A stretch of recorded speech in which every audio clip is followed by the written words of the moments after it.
Hi, everybody. I'm Kevin Iole from Yahoo Sports, and 28 years ago this year in Las Vegas, Nevada, I was ringside with my next guest, the Hall of Famer, the trainer, the great fighter, Buddy McGirt. Hi, Buddy. How are you? Doing? Simon Brown and you for the welterweight title in Las Vegas, Nevada. So we go back a ways. It's going on to 30 years. It's been a long time, and I'll never forget when you called me in the hotel room to do the interview. And you said, it's Kevin Iole. I said, I finally made it to the top. I got Kevin calling me to do an interview. And you put on a performance of a lifetime in that fight. To me, I said to you earlier before we came in here that I thought that might have been the greatest performance of your career. You're a Hall of Famer. You won, what, 78 fights in your 73, career? 73 fights in yes. your career. 80. You had 80 fights. I had 80 fights, yes. And Simon Brown was a pretty tough guy. That was a pretty impressive victory by you. Thank you. Well, I was coming back off an injury, and they said that my career was over, that, I won't be able to fight again. So I came back 6 months after the injury. And within that year where they told me I had to take off, I got a title fight. But I was #1 for like 3 years. They wouldn't just give me the opportunity. But Don King stepped up and gave me the opportunity. And so Don King has made a lot of champions, and there's one of them. I feel like for people who don't know, Buddy made the Hall of Fame this year. You made it as a boxer, but I think you could have made it twice as a boxer and as a trainer. You've had an unbelievable second career as a trainer. Why do you think you've been able to relate so well to boxers? Right now you're training Sergey Kovalev. November 2nd, he's going to be fighting Canelo-Alvarez in a huge light heavyweight title fight in Las Vegas. Why have you been able to transition so well from fighter to trainer? Because I started boxing January 17th, 1976. January 18th, I wanted to be a trainer the very next day. Why? I just love the thought of teaching someone to outsmart another person. I love that. And so as I was fighting him as a professional, in between fights, I would go train amateur kids because I just had such a deep passion for it. And as time went on, and I seen, a lot of the guys were successful, I enjoyed it. To able to pass on my knowledge to them, because I was fortunate enough to be around a lot of former trainers, a lot of former champions, great trainers. Eddie Fudge, Georgie Benton. They don't make them like that no more. Georgie Benton and Eddie Fudge, two of the best who ever lived. They ever did it. So I was lucky to spend time with them, pick their brains, and learn from them. And so I figured I'd pass it on. You said something that I think was really interesting. A lot of people think of boxing as a physical sport, and your references to training was more of a mental side of it, how to outsmart somebody else. How much of it would you say, when you think of a fight game, how much of it is mental and having the right mindset, and how much of it is your physical talent? Today, in today's era, everybody wants to be Mayweather. But what they don't understand, because they're so caught up in the flash and the pizzazz, is that all Mayweather's doing is using this with these guys. Right. He comes out, first round or two, hits them, gets their respect, and after that, he coached the victory. Oldest trick in the book. You know what I mean? So, but as far as, the outsmart, I just love it. When I have guys sparring, and I say, okay, try this, and they look at me, I'm like, just try it. If it don't work, we try it another way. The key is just to get the same result. And when I do it exactly, but we got to get the same result. Earlier this year, we lost one of the legends in boxing, Pernell Sweet Pea Whitaker, one of the great champions who ever lived, one of the best fighters I ever saw. You were in the ring with him. What made Sweet Pea Whitaker such a tremendous fighter? Sweet Pea, Sweet Pea, and Georgie Benton. Georgie said that was his masterpiece. And he was right. The man was unbelievable. I fought him twice. First time decision, second time beat the hell out of me. And he was not known as a puncher, but I know you've told me in the past, you said that he hit you with some body shots that you felt.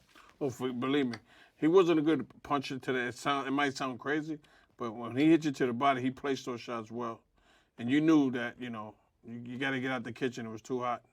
And so you're fighting him, and hey, he's so quick, he's so fast, and you want to kind of maybe corner him, but if you corner him, now you're available to be hit to the body. The first fight, my goal was to emulate him. So if he makes a move, I make a move. Make him think he was looking in the mirror. He wasn't used to that. And it worked, even though I lost, it worked. Second fight, I changed my strategy. Didn't work. I tried to corner him, and let me tell you, I mean, listen, he hit me so much I thought I was surrounded. So, well, a lot of people said that about Mayweather. So, your opinion? They never got the fight. Who would have won if they would have fought? No doubt. Without a doubt. Why? Not only was it a better fight, it had the better corner. Interesting. Yeah, Georgie was a genius. Listen, I have 6 losses out of my 80 fights. 4 of those losses are the Georgie Benton trained fighters. So, man was a genius. Got to give credit where credit is due. He was unbelievable. And when Pernell got with his talent and got with George, it's a match made in heaven. Yeah, Russell Peltz, the Hall of Fame promoter, is celebrating his 50th anniversary, and he had mentioned to me about George Benton, and he said there was people like Bill Miller and Eddie Futch, and he was bemoaning the fact that there is not as many great teachers in boxing today. Is that what you try to pride yourself on, is teaching? Anybody could train, but if you teach, if you train a dog, you got a good dog, but if you teach a dog as well, you got a better dog. So. And they're not comparing to fighters to dogs, but, if you train an animal, let me say. Right. And then if you teach the animal, it's like with kids. If you train your kid and you teach your kid. Well, so it's going to be interesting because I think a guy that's really not getting a lot of credit as a teacher, who I think has done a fabulous job, is Eddie Reynoso. He's going to train Canelo Alvarez against you. You're going to go head-to-head with him. I think he's one of the best young trainers in boxing. Canelo is just a marvelous fighter, and he's a product of the work that Eddie Reynoso did. Without a doubt. I don't think any other trainer could have did with Canelo what he's done. It's like Mike Tyson. I said, Mike, what Customato did with you, he could never do with any other fighter. And Mike said, you're right, buddy. There's always that one fighter and the trainer that when they get together. Because their skills mesh? Yes. Bill Miller, James Toney. A lot of people don't seem to forget that when James Toney was James Toney. He was as good as there was. He learned everything from Bill Miller. Right. And Bill Miller used to make him study Ezra Charles tapes. He had to sit and watch Ezra Charles every night. For people who don't know Ezra Charles was a heavyweight champion who I always thought was one of the best light heavyweights. He never won a light heavyweight title, but he was an unbelievable light heavyweight. He started at middleweight. Yeah. He knocked out Archie Moore twice. So you knock out Archie Moore, you can fight. There you go. So we're in a little error. I don't think a lot of people are going to be watching this are going to know Archie Moore and Ezra Charles. But let's get back to Kovalev and Canelo, because I give Canelo a lot of credit. I think it's fascinating for him to move up. He's a guy that started at 154, not the biggest physical guy. He's, I think, a solid middleweight. He can move up to fight one of the best light heavyweights of recent vintage in Sergey Kovalev. Were you surprised when Sergey came to you and said that Canelo was talking to him about fighting? No. No. Because Canelo, before this, he moved up to 68. He knocked out Rocky Fielding. I knew that fight was... Rocky Fielding's not the same caliber as Sergey Kovalev. No, this is the point I'm getting at, is that who else is 168 with a name that's going to make it interesting for Canelo to fight? Nobody. He fought Triple G twice. He beat Danny Jacobs. So who's that middleweight for him to fight? Right. That the public is willing. Like, you got Andrade, I believe that's how you pronounce his name. Demetrius Andrade, yeah. But it's not gonna be, the fight the fans want to see. Now, so I guess he figures, let me go up and pick a light heavyweight champion that might be a little bit past his prime. Because he could have picked any of the light heavyweight champions. But he picked Kovalev because he feels Kovalev is a little old and a little shot. But what I tell people is you don't sleep on the old man, because he still has one rabbit he's going to pull out the hat. Well, I think this is interesting that you happen to be the guy in Kovalev's corner, because obviously you're a great trainer. And as I said earlier, I think you could get in the Hall of Fame simply as a trainer, not just a fighter. But you're kind of a guy with reclamation projects. Arturo Gatti, I think, people think of how great Arturo Gatti was. His best fights came under Buddy McGirt. And you were a guy that wasn't necessarily the first trainer for a lot of these guys, but you come in and you were able to take what they had and make them better. Can Kovalev have that kind of rapid improvement? We saw him in the first Alvarez fight, Eliter Alvarez, when he lost his title, maybe not look so good. It seemed like he might have been on the downslide. He came back in the rematch under your direction and looked really impressive. He's the guy that, it's funny, when he came to me, he took full responsibility for his loss. He didn't blame nobody. And before that, I heard so many stories about him. You know, they said, Buddy, he's this, he's that. You're wasting your time. You know what I mean? If you try to train him. But he came to me and says, Buddy, you know, I take full responsibility. I said, all right, cool. That's a good start. You know what I mean? I said, so now, the key now is for us to work together for at least a week to see if we vibe. Because if we don't vibe, we ain't going nowhere. He says, you got it. You know what I mean? And that lasted a couple of days. And he goes, all right, buddy, I want you. So we went from there. And one day he sent me a videotape, not a video, on YouTube of his one of his amateur fights. And I said, what happened to this guy? He says, Buddy, what happened? I started knocking people out. He fell in love with the power. Fell in love with the power. And he goes, I got away from, you know, what I used to do best as an amateur. I said, well, listen, how about we go back to that? He goes, but I'm known as the crusher. I said, but be a smart crusher this time. You know what I mean? Don't worry about it. I said, if you hit a guy enough, he'll fall. If you don't fall, the referee will stop the fight. But at the same time of doing that, you don't want to get hit too much. I said, you're not 26, you're 36. Yeah, but you still have good legs.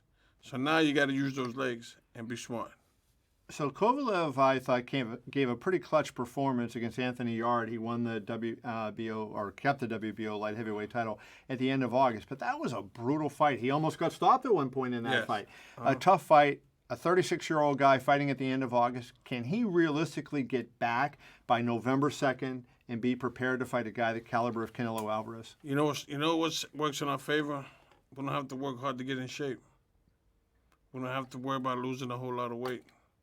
So we can focus on the strategy more than anything else. You know what I mean? You know, he started sparring, and it's like, okay, we still got 3 or 4 weeks left of this. I mean, we got to cut back. We can't kill ourselves. So we do 4 rounds, 5 rounds now. We'll be okay. Next week, pick it up a little bit. Because, you know, you just fought in August, so how far out of shape can you be? Right. Your weight's not heavy, so you got time to work on more strategy, try different stuff, and then put it all together on November 2nd.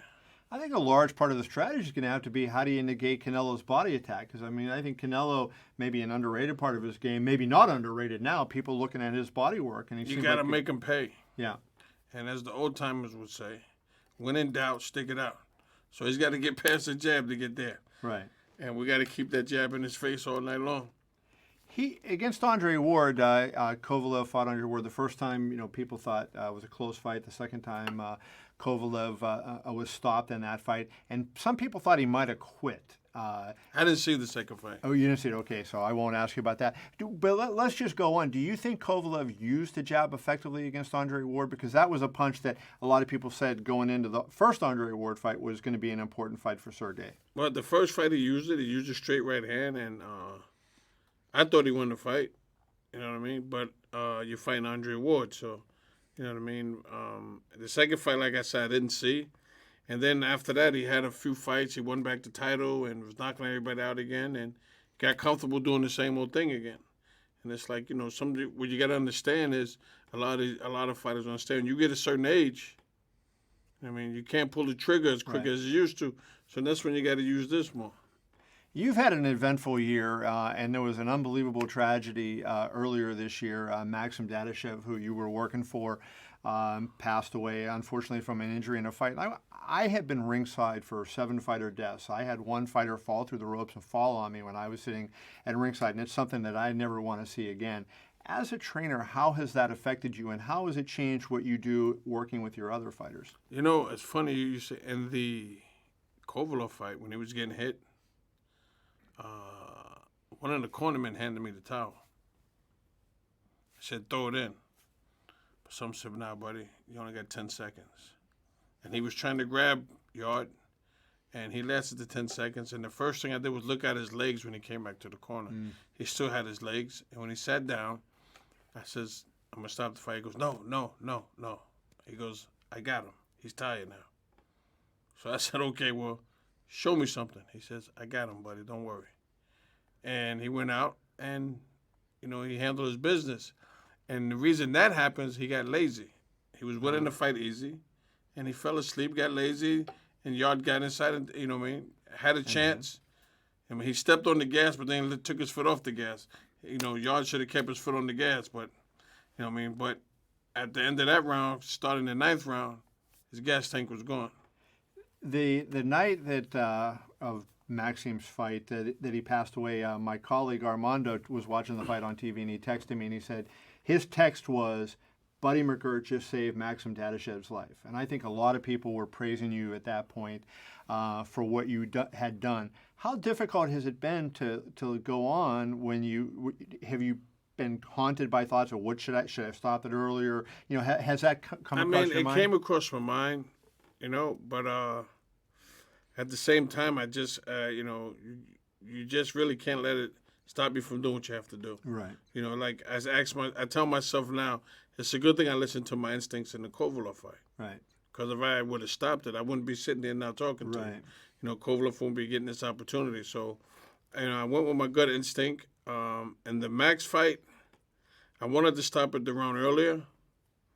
I mean, but I said to myself, let me see what happens this next round. And then when he went out, I could see the other guy was just getting stronger. Right. I mean, so when he came back to the corner, people say, why did you ask him? I said, I asked him out of respect. But my mind was already made up. You were stopping the fight. I was stopping the fight. I was letting him go back out there. Right. Because right at the bell, he got hit with a good shot. And this guy was just getting stronger and stronger. I was like saying to myself, damn, what is this guy? You know, this guy, he was getting stronger. That was a pretty grueling fight. Yeah. And so I said, ask him out of respect, but I wasn't letting the fight go on. And the funny thing is, the day after the fight, I get a phone call from a guy from the commission. And he says to me, Buddy, I have a question. I was like, sure. He says, what was it that you saw that we didn't see that made you stop the fight? I hung up the phone on the guy. Yeah. You know what I mean? And, you know, it's sad, you know, because when he got out the ring, he had to walk to the stretcher. I remember, yeah, it wasn't even right there. They didn't bring the stretcher to him. You know, it's sad, man, you know, and you know, it's always going to be on my mind. But at the same time, I can't let it stop me. Let's transition to something maybe a little more fun and your chance to train Mike Tyson. So we have a story that we want to tell. Buddy McGirt was going to train Mike Tyson, the heavyweight champion, make the most money of anybody else. Trainer was going to take part in that. And you end up not being in the corner. And not only were you not in Mike Tyson's corner, you were in the other corner. What happened? I got a call from the Black Rhino. And Clifford Etienne. Yes, Clifford Etienne. And his manager, Les Pinado. Les old school guy. So they come to Florida, and they said, look, we fighting, but we don't know who we fighting. Will you train Cliff? I said, sure. We shake hands. 2 days later, I get a call from Shelly Franco. Mike wants you in Vegas. I said, who's he fighting? I don't know. So I go to Vegas, meet with Mike, and he said, I don't know who I'm fighting, but I'm like, sure, I'll train you. I come back. By the time I fly from Vegas back to Florida, hey, Tyson's fighting the Black Rhino. I'm like, so I called up Mike and Shelly. I said, listen, I gave him my word already. Now, I can't go back on my word. It just wouldn't be right. And everybody's like, you're crazy, you're crazy, you're crazy. I'm like, listen, you got to understand, I have kids. Right. And my kids say, yo, my dad sold out. That's how I see it. Right.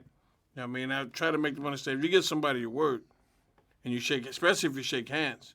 Even today in boxing, that don't matter today. Right. I mean, a guy shake Matters to some people, not everybody. Guys will shake your hand, sign a contract, and still try to leave you. Right. But anyway, I said, look, I can't. And when we got to the press conference for the fight, a lot of guys in Mike's entourage wouldn't speak to me. But Mike made them speak to me. Mike said, listen, I respect what Buddy did, and you guys are going to respect it, and you're going to respect him, and you're going to speak to him. You know what I mean? And I was like, wow. And Mike came and gave me a hug. He says, Buddy, I respect what you did, man. Yeah. You know what I mean? That probably got you a lot more business, too, because people... Yes, it did. And then, believe it or not, I did wind up training Mike for 2 weeks after the fight. Mike, they brought Mike to me in Florida. You know what I mean? And I love him. I've known him since he was 16 years old. Yeah. So I've known him a long time. And I said, what time you want to train tomorrow, Mike? He goes, I'll be in the gym 1 in the afternoon. I said, all right, cool. 5 o'clock in the morning, I get a phone call. Can you meet me at the gym? I said, Mike? He's like, yeah. It says 5 o'clock in the morning. Because I'm going to train now. So we go to the gym. He comes to the gym and he says, can we come back at 12? You just lost a few hours. Right. So I said, okay, Mike. And this went on for like about a week and a half. And then one day we was taking a walk. I said, Mike, you don't want to fight anymore, do you? He said, nah, buddy, I don't. I said, go home. He goes, but they got to fight for me. I said, Mike, listen, I can sit here, go through this every day for the next month, take your money. Right. But at the end of the day, it's something you don't want to do. So I'm not going to get 100% out of you. Right. I mean, so why take the chance? He gave me a hug, and then he left. But they still talked him in to taking the fight, and he lost to McBride. Kevin McBride. Let's wrap it up, but I'd be remiss if I didn't ask you about Arturo Gatti, because you were in the corner for one of the greatest trilogies, the Mickey Ward fight some people have ever seen. I think the Israel Vasquez, Rafael Marquez 4-fight series they had was up there with it, and there was a couple other. Ali Frazier, I think, was in the running for Barrera Morales. You think of some great trilogies, but Gatti Ward. You had Arturo Gatti. What will you take away from those fights? What do you tell people when you talk about the Gatti Ward trilogy? It was just an honor being a part of it. I mean, just being in the arena, you know, Michael Buffer getting the crowd going, you know what I mean? That second fight in Atlantic City, you know, was in the spring, and the boardwalk was just crowded with people. No, the third fight, I'm sorry. The third fight, the boardwalk was just crowded with people, and it was fun. The weather was great, and you know, just when you come out the dressing room and then when Michael Buffer gets going, you get chills, you know what I mean? What made Arturo so great? I mean, a Hall of Famer, but he wasn't a traditional Hall of Famer. You know, a lot of guys had unbelievable skills. Yeah, that's you true, mentioned yes. Mayweather. Arturo Gatti was a guy that took a lot of punishment. He lived a hard life. What made him so special? From my personal views, is that that was his comfort zone. That was his world. Take him out of that, he wasn't happy. He was happy there. So if he was in there and he had the crowd cheering and he was fighting 20 guys, he was comfortable there. He can do it all day long. I mean, if the crowd didn't cheer, then he wouldn't have been that guy. How much do you think the crowd, when he got hurt by Mickey Ward, helped him in the fight? You know, in the first fight? Yeah. In the he almost was out in that point. Let me tell you, in the first fight, when he got knocked down, he came back to the corner, and he had tears. He was crying. He was literally crying. And he sat down on the stool, and the doctor came up, and the doctor started speaking to me in Italian. So, you know, referee was Frank Cappuccino. Right. So he's talking Italian back to the doctor, and they're looking at me. I'm like, I don't understand the damn word you guys are saying. You know what I mean? I said, what are you saying? They said, oh, do you want to stop the fight? But they bought Arturo time. Right. So I looked at Arturo. He goes, I'm all right now, coach. I mean, and he went out and he won the 10th round. And he lost the fight by 1 point because of that damn low blow. What a gut check fight that was. Yeah, forget about it. The second fight, he broke his hand in the second round. But he didn't say nothing until after the fight. Then the third fight, he went in with hand problems. And then he hit Mickey on the hip around the 4th or 5th round. Re-broke his hand again. Right. And he came back to the corner. He goes, my hand's broke. I'm like, okay. I said, what do you want to do? He goes, I'm not going to quit. I said, all right, let's go to plan B.